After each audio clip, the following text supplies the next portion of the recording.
এই দুইটা জিনিস যদি মাথায় রেখে চলতে পারেন, কোরআন এবং হাদিস পাঠ করার পর আমার ক্ষুদ্র জ্ঞান বলছে, কোরআন এবং হাদিসের একজন ছাত্র হিসেবে আমি আমার কোরআন হাদিসের নলেজের আলোকে নির্যাস আপনাকে বলতে পারি, জান্নাতে যাওয়ার পথে আপনার বড় কোনো বাধা নাই ইনশাআল্লাহ।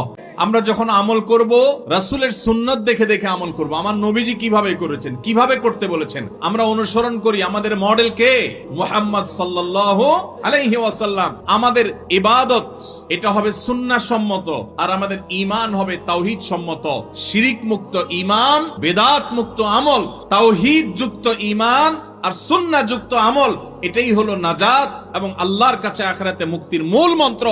গোটা কোরআন জুড়ে, নবী সাল্লাল্লাহু আলাইহি ওয়াসাল্লামের হাদিসের বিশাল ভান্ডার জুড়ে এই কথাটাকেই বিভিন্ন ভাবে বলা হয়েছে। আমি অত্যন্ত সংক্ষেপে অল্প সময়ে ওই নির্দেশটা আজ আপনাদের সামনে তুলে ধরার চেষ্টা করলাম।